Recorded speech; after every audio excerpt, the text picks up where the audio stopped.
2012 Corolla front brakes tutorial. So after you get your wheel off, we're going to come over here and get these caliper bolts off. These are 14mm bolts. Just get yourself a wrench and get these ones off. Do the top and the bottom. Alright, we'll save that. And then we'll get our bottom one off here.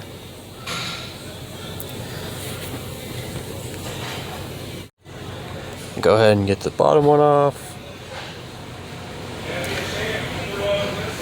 Alright. So then after the bolts are out, we could wiggle the caliper and kind of pull it backwards. And we're going to gently set it over the steering knuckle and support the brake line so it's not hanging or stressing the brake line at all. We can go ahead and pull these pads out. These are aftermarket pads, you could tell, because they have these like a little flaky appearance on the pad material, and they have this metal silver shim. So let's get our caliper bracket bolts out. These are 17mm. These will be a little harder to get out than the caliper bolts, but not too bad. So just go ahead and get these out. And then once you get the bolts out, the caliper will just fall off, so you got to make sure you're supporting it when you take it off. We'll go ahead and put the caliper over here. And my rotor is kind of rusted on.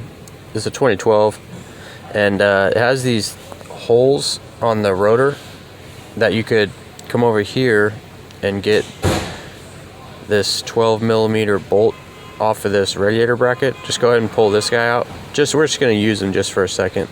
So we'll go ahead and pull this belt out. It won't make the radiator move or nothing. We're just going to take this bolt and then come over here and put it in the threaded hole, and then we're going to tighten the bolt down and it'll push the rotor off of the hub. Now just you could use like a little drill or just use your ratchet, and that'll get this loose. You could work both sides if you need to get it loose, and then just take this bolt back out and we'll put it back on the radiator mount.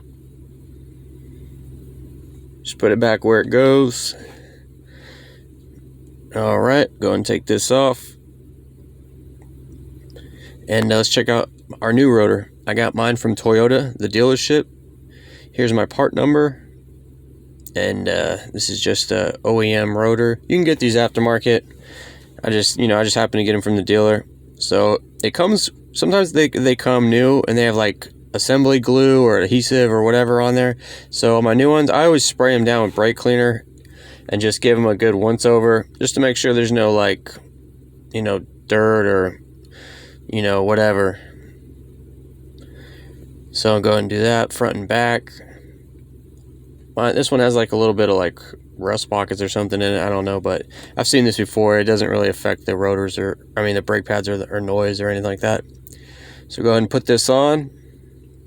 Alright, and if you notice, this new rotor has those same threaded holes as well if you need to do that thing in the future. Here's my brake pads. There's my part number. These are from Toyota as well, the dealership, and they come like this. They come kind of bare bones, so we got to put some shims on them. These shims are from the dealership as well. Toyota OEM pads have to have Toyota OEM shims with them. So I'm going to show you what a shim kit is. It's basically the little squealer sensors right here and the shims, and they're supposed to come with a little black thing of grease, but if you don't have that, you can get something called Rusty, and it's pretty much the same exact stuff. And I'm going to show you what this does. So basically, I have a video on Toyota brake pad shims, so you could go check that out. I go kind of deep dive into these and why they have them.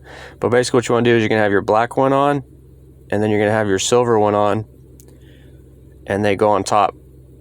And what you do is you take this black grease and put it a little bit in between. So you want to go like just a little tiny bit of black grease on the pad, and then you put your black shim on. You got to match it up to how it goes. Alright, so get that in place, and then I put a little tiny bit on there, and then we're going to put our silver shim on, which goes on the outside. And again, you have to make sure you put it on the pad how it's supposed to go. There's like little fingers on the shim that go into certain spots. That's what it's supposed to look like. And then our little squealer spring goes on the top of the pad, and that's obviously to make brake noise when the pads get low and to prevent pad shift. So that's how it's supposed to look. I'm gonna go ahead and get the other one done.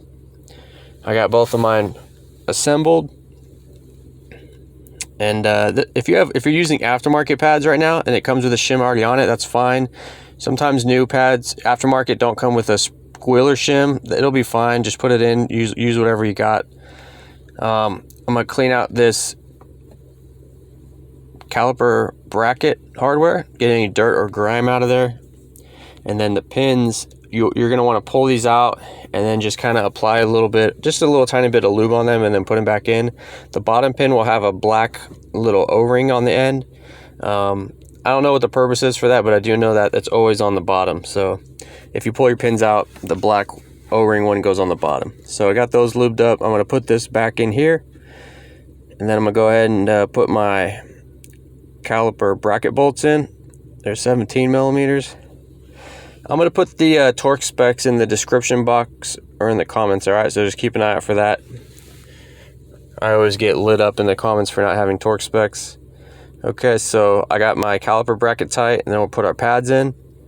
Again, the squealer spring goes on the top of the pad, and that's so when you go in reverse, the pad doesn't shift up because the squealer acts as a spring as well. All right, got that in, and that's how it's supposed to look. Also, you could put a little tiny bit of brake lube on the edges of the pad just to, you know, make it slide better in the hardware, I guess. I'm going to compress my caliper piston now, push it in. If you don't have a tool for this, you can Google ways to do it. There's all kinds of ways. All you got to do is push the piston back in. I have a tool. This makes it easy to push it right back in. All right. And I'm going to put this over my brake pads gently, being careful not to knock the shims loose. And then we'll put our caliper bracket bolts in. Make sure you don't twist your brake hose. I've seen that all the time. Guys will accidentally twist their brake hose and put the caliper on. Let's get our caliper bolts in. Make sure this inside nut doesn't spin when you're tightening the nut. It should stay still, but sometimes it'll spin. All you gotta do is just hold it with some pliers or a wrench if it's spinning on you right here. Because if it spins when you're spinning the nut, that means the bolt isn't, the bolt's not tight. So just something to look out for. But that's it, guys. Hopefully this video helps you out. I appreciate you watching. Please like, comment, subscribe. Any additional information in the comments is appreciated. Thanks for watching, and I'll see you next video.